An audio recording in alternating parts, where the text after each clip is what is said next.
It's the Playhouse Podcast with Kat and JJ. Believe it. I missed everything. Miss the show? What am I going to do? Check out the Daily Podcast. Hey, could you be with someone who loses their ish in public all the time? We had that scenario pop up on Monday's show, and for me, it's like, I think a lot of people just get in their car and yell or get home and cry, but how about those people that lose it in public? Could you be with them? You have to hear how this played out. Coming up in a couple seconds. Here comes the podcast. Do you want to rehash this text we got from Cammie? Yeah, over the weekend, she texted, fighting with my boyfriend, sent a photo for us to judge a book. Kat immediately hated this guy. I was like, what? But hoping you could figure this out. He's been keeping a secret for his best friend. His best friend has been cheating on his girlfriend. And I said that covering for a cheater is basically making you a cheater. I say covering for him, yes, makes that defines, that's a character defining moment. If you're doing something to let this guy do something bad, you're enabling him to do something that's going to hurt someone. Right. I agree. That's a character defining moment. But are you as bad as a cheater if you're just not blowing up the situation? What if you're just minding your own business? So as Cammie, I would be like, if you're capable of this and keeping this secret for him, he's capable of keeping this secret for you. By the way, I would be worried. Cammie now knows about it. Is she going to blow it up? I don't know. If she doesn't, is she just as bad as the cheater? If she is texting us, talking about how he should feel guilt, I'm sure that she is capable of busting this news. Hey, Eric, first thoughts when you heard this? Oh, you got to turn your radio down. Turn your radio down, otherwise you're hearing what we said 15 seconds ago. All right. So what are your thoughts on this? Are you just as bad of as the cheater if you're not saying something? Well, I believe so. I can say I kind of was in this role years ago, and I just think that if you hang around cheaters, you're going to cheat. Okay. It's likely. I mean, an apple doesn't fall that far from the tree. So let's say you're this boyfriend, and your friend is out there obviously getting with other girls while he's in a relationship. Do you say something, or is it none of your business? Either I would have to say something or distance myself from that friend. Fair enough. You're a good dude. Obviously, you got some morals and ethics that are stacking up here. So I appreciate your thoughts. I want to get on to this next caller, but I hope you have a good day. All right. All right. Thank you. Take care. Yeah. Appreciate it. Brad, thoughts on this? Because if I'm reading this right, you're kind of on a different path. Look, there are rules that we follow as men. All right. We've just got to, our boys confide in us. Like, we're not going to actually go to therapy. So we just, we tell our buddies, and sometimes we've got to step out of line, but we're never going to ruin things for them. That would completely destroy their life if that found out. But if he's just got to, get the venom out, as one would say, Gross. and then go back to their happy life, then what's the harm done? I'm going to come to you with a scenario, and I want you to let me know what you would do. All right. You get a phone call. You're on the couch with your girlfriend. You get a phone call from your friend's girlfriend, and she says, hey, is Mitch with you right now? And you're like, yeah, but he's in the bathroom. I'll have him call you.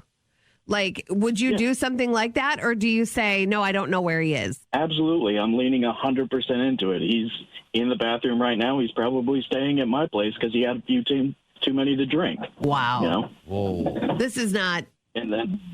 As I'm on the phone, I'm shooting him the text, giving him the heads up. See, I knew we were, and I appreciate you calling. I appreciate your thoughts.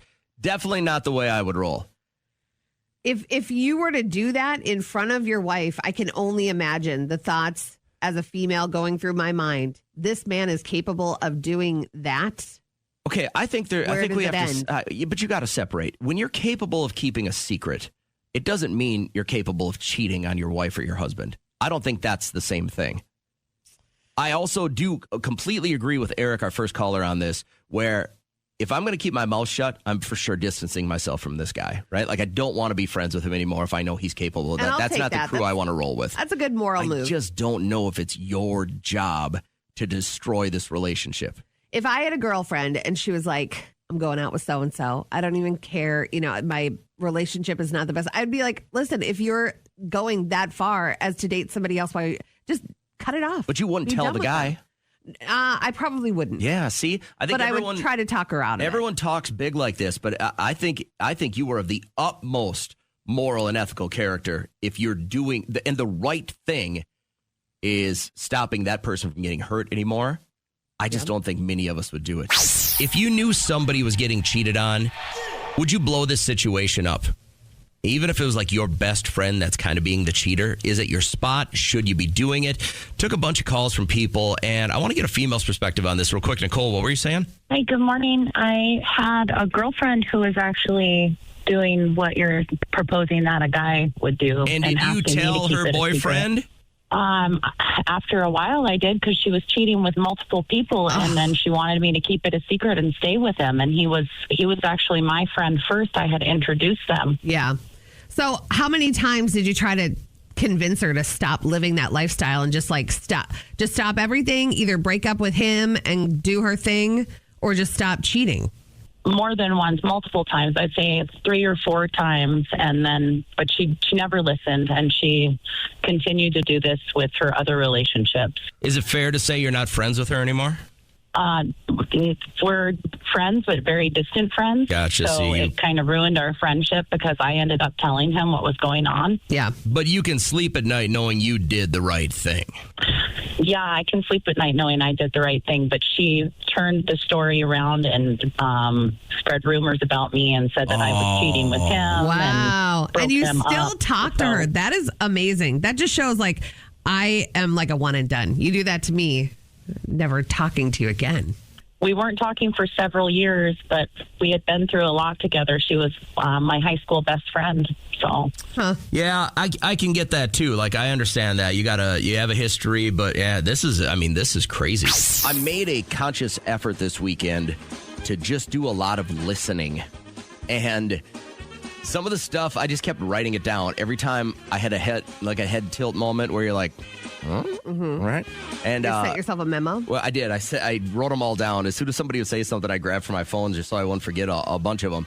So the very first one was we were invited to a guy's birthday party, and we slid in, would have been Saturday night, maybe about 7 p.m.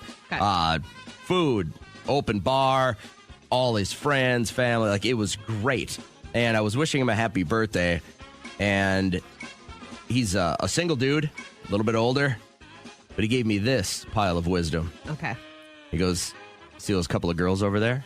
And I go, yeah. And he goes, well, I'd like to clean their garages. That's really gross. And I was like, what a weird analogy. and then he just walked away. Yeah. And I was like, and that was one of them that really got me started. My neighbor, Tara, started the conversation with, I've always been fascinated by HR. I feel like I would be really good at HR. I went, what? Like, I'm fascinated by thermodynamics. Yeah. And string theory. Don't you think it's like exciting though? I think that our HR guy is like, nope. He knows all the stuff. Like, and you know how good of a secret keeper I am. To have all of that up there, I think it's 50% pencil pushing and then 50% knowing everybody's juicy gossip. It is constantly dealing with adult human beings that can't figure it out, and that would make me feel so much better about myself. How about this one? A guy named Freddie was at this party. I just met him for the first time. We're talking. And he goes, you know what? At 11:45 today, I had the best hot dog ever at Fleet Farm. Wow. Unprovoked. Yeah. And I'm so like, you know that it was really good because he was thinking about it and had to tell another person about it. Another guy I heard, we're standing in line to get some food, and he goes, I don't like food, so this better be great. Who doesn't like food? I'm like, what do you mean you don't like food? Yeah. How about this one? My neighbor Tara is sitting across the table. Tara had some nuggets. She was a wild card this weekend. She goes, oh, I see there's a chance of tornadoes tomorrow. And another guy goes, you're eating tomatoes tomorrow? Like, it was just that kind of a weekend. That is funny. And then it was funny because my neighbor Kim said, you know what? It's good to have another cerebral around. Yeah. Okay. I was like, Kim said that, huh? I had all of these great quotes written down over the weekend. So I wanted to know, is there something that was said over the weekend that caught your ear and made you kind of tilt your head and go, Bingo! How fun! Last week, someone lost an eye at bingo. Bingo! Bingo what bingo? Bingo! All right, listener bingo works this way. Isaac called, and we don't know yet which one he fits. Maybe he's somebody listening who can't whistle, highlighting whistling Hall of Famer Chris Ullman. He whistled the national anthem the other day at the Baltimore Orioles game. This is so cool. He can blow.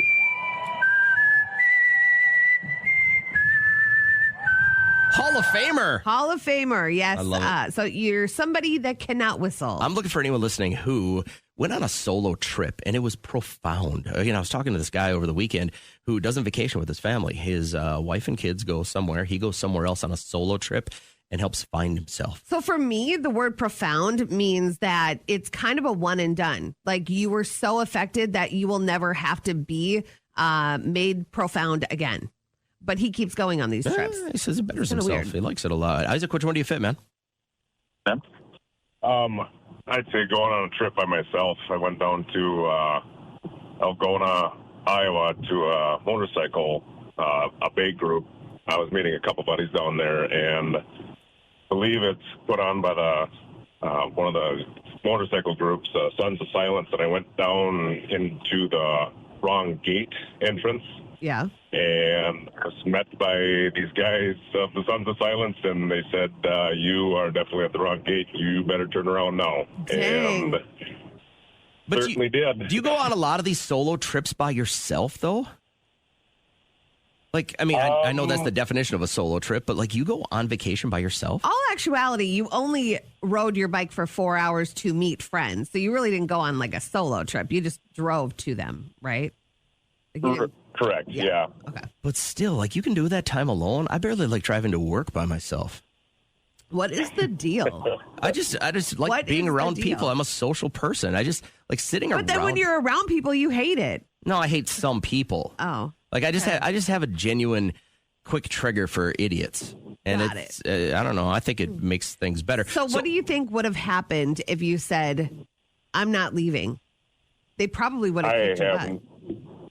I have no idea. I mean, I'm a 6'3", 300-pound dude, and there were some bigger dudes there that yeah. Are these is this group kind of notorious for knuckling up and stuff like that? Like they're not to be taken lightly? Are they on Facebook? Can I check them out? Yeah, I don't know. Yeah, no, they're not to be taken lightly. Okay. I don't believe. If you tell you to do something, I think you just do it right away and no questions asked. Yeah, What is it? What's the initiation to get into the Sons of Silence, do you think? I think you get in, but you don't get out, right? You leave in a casket? Yeah, you leave in a box. Yeah. I know they're biggest rivals, like the Hells Angels and whatnot. But yeah, I don't know. It cost me $75 in there to go have a good time. So. And are you part of a gang or a club, if they want to call it that? No, not at all. Private affiliation. It's just Isaac. He's the lone rider. He's just out there. Sometimes he'll, meet up with You're some like friends. a myth. But like people never see you, and then you're just a story. What kind of bike do you have, Isaac? I used to have a 2013 Harley Davidson Street Glide. Nice. What happened? Love that bike, but then I got married and decided to get rid We decided we're done. Yeah, we decided we're done with bike. All right, fair enough, man. That is funny. We really appreciate your time this morning. I hope you have a great day. So much money to give away Tuesday morning on our live show. Of course, the secret sound. If you can open Kat's Cash Cube, you can keep all of that. And we've got Demi Lovato tickets to give away. Her show's coming up in just a couple of nights. So if you want these tickets, you'll be here at about 7:05. It's going to be a fun show Tuesday. So join the live thing as we wrap up the podcast now. I'm interested to know how you could be scared ordering a pizza. I think it's all in who is taking your order. This woman is highlighted. She it was so freaky that she had time to take her phone out and record it. And she was with her husband, and they were ordering from Little Caesars here. One order of stuffed crazy bread, one pepperoni cheese bread. Anything else? No. What's my total? It's 10:05 right now. All right, bet, bro. I'm going to need 15 minutes or so. So do you think this is just the way he talks? That's a woman, Oh, that by was the way. a lady? Yes. That was taking the order. And then this woman was videotaping her husband. And she's like, oh my God, this is like the scariest thing That's ever. a little spooky. I'll put your order in. But And let's say you're hiring that guy, right? Mhm. What makes you say, let's put him on the intercom? yeah, I'm going to tell you something that genuinely made me afraid just the other day. And it is still like nobody in our house knows what happened, why it happened. But Derek left for work. Liam was already at school. I went home and made some lunch. And then I left to go to a meeting. And we have a back sliding door, which we have like one of those dowel rods in because we don't have a deck. And so it will open about, you know how many inches that is? What is that? One, yes. So it'll open. And It'll open 1 inch before the dowel rod stops it. Okay. There's no reason for us to ever have it open. It was a cold day. We would not have had it open. It was cracked an inch. I walk in after my meeting. I'm like, God, it's cold in here. It was not like that when I left. I would have noticed. I was in my living room. I was in my dining room. I actually plugged in our Dyson, which is right next to the door. And it was cracked open. Riddle me that. So I was genuinely afraid. But nobody could have snuck in that way. I was going to say, who gets through there? But still, I was like, what is happening? So I walked around my house with a knife. Didn't find anything. Thankfully. But a little nervous. When was the last time you were genuinely, actually scared? Like you thought it could be the end? Sometimes when I have to walk down the alley, if there are like a lot of people out, it's always like the first of the month that people walk around like zombies. You want to say zombies? I do want to say zombies. They do. There's a genuine thing when you get into the city. The early morning hours between 2 and 5 a.m. are weird hours. It really is only like certain days of the month, and you're like, there are like too many people out here right now. It's dark. I don't want to run into anybody. I want to open this up for listeners now. The last time you were genuinely scared, like you were scared to the point where you had elevated heart rate, probably pupils dilate, genuine fear. When was the last time you felt that? I don't know if I can put a finger on it. You can't think of the last time that you were actually afraid that you were. Maybe it was when I went skydiving, but that was like 10 years ago. Really? I thought you told a story about something at your house and you were like creeping down the stairs and like, when okay, but it wasn't, maybe our alarm had gone off. So what happened is the last kid in just barely shut the door and it didn't click. And then the door kind of came open with pressure from a window or something like that. And it was like 2:30 in the morning. Yeah. And the alarm goes off in our house. And it was the loudest alarm. But your heart was a thumping. You have to protect your castle. But right. And I wasn't like scared. I was like, I just wanted to finish the situation and get back to bed. Right. Okay. So I grab a bat and I'm doing, a house check. But when was the last time you were genuinely scared to the point where it caused you a different physical change? We're not trying to spook you here, but we thought we'd talk about the last time you were really, really afraid. Imagine rolling up to Little Caesars. You just want a little dinner. 1 order of stuffed crazy bread, 1 pepperoni cheese bread, anything else? No, it sounds like that was that guy's real voice. That was a female. Or maybe I can't get over that hill. Worse. I can't get over that. There's no way this is a woman, right? 1 order of stuffed crazy bread, 1 pepperoni cheese bread, anything else? She's like the mama. Don't throw mama from the train. I saw a woman that looked exactly like her this weekend, and I couldn't retain eye contact.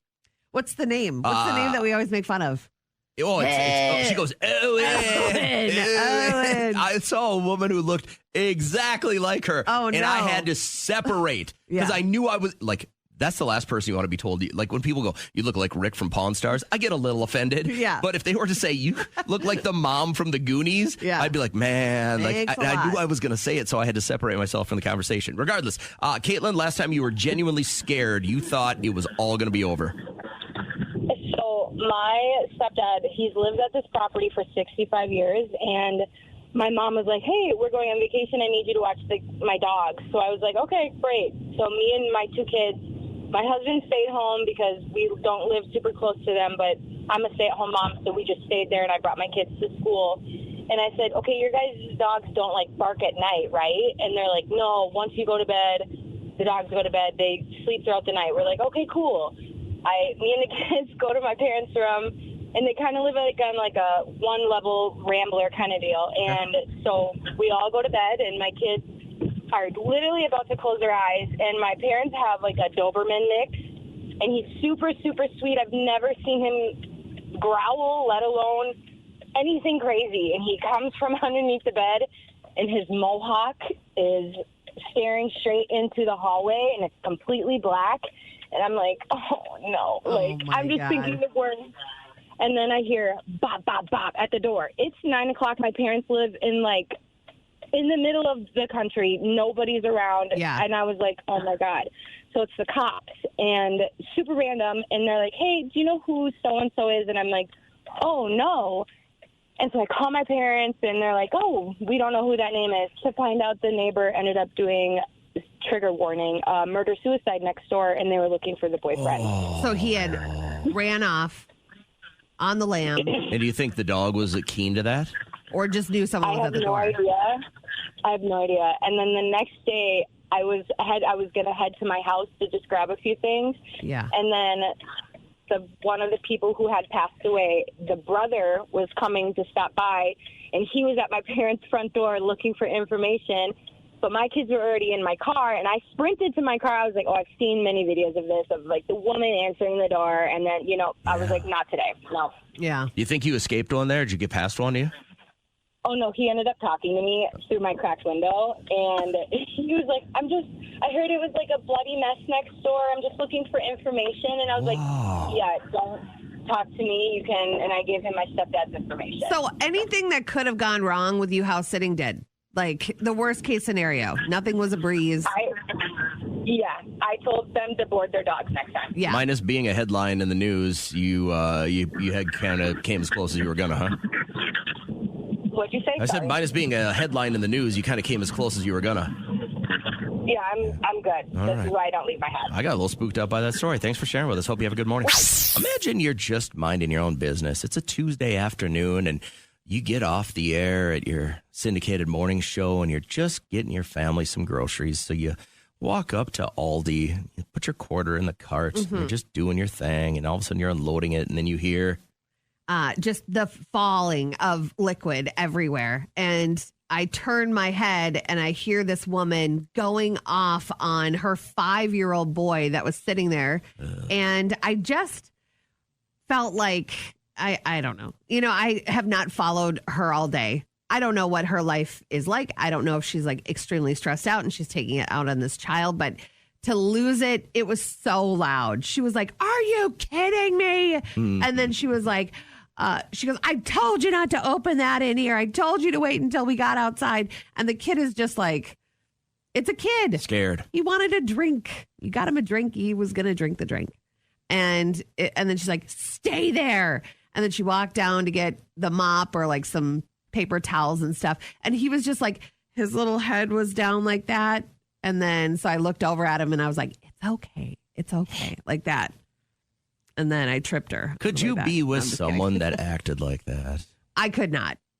He has no control. It's his mom. He can't go anywhere without her. But if you're with somebody like in a relationship and you know that they're going to go off on certain people at certain situations, I would not be able to go out. Everybody has a trigger, but I think if this keeps happening over and over again and they're not finding a way to be able to deal with it, like, what are you doing with this person? And I want to bring Haley on the show because she's been holding. She said that she kind of has this relationship. You want to tell us about your boyfriend here? So we were at Walmart, my boyfriend and I, and there was a little incident that I'm still pretty rattled about, to be honest. And so what happened was, look, my boyfriend's been wanting this stupid video game forever, okay? And he's been on the hunt for it, and he was sure he was going to find it at this Walmart. He had talked to a buddy, and it was supposed to be here. We go, and this stupid video game's not there. And he is livid, so he takes it out on this poor, sweet little boy. I don't know, he was probably like barely 18, 19 years old. Right, not his job to keep it in stock. Absolutely not. It's not his job to make sure that this one specific video game is in this one specific area or has enough. So he just laid into this poor kid. I was absolutely mortified. So I'm standing here and I'm thinking, is this it? Is this what my future could be like? Like, if I don't make him the one mac and cheese box that he loves, is he going to come at me like this? I think it's a great question. You never know. He just showed his true colors over a video game. If you can't keep your composure, especially in public, that's really weird. In front of all these people. Before we get too far into this and you call off a relationship, you're telling me you've never had a little moment of, oh my gosh, I'm really unhappy in public? Unhappy is different than screaming at the top of your lungs and, like, you know, losing your marbles over some stupid video game that, who cares?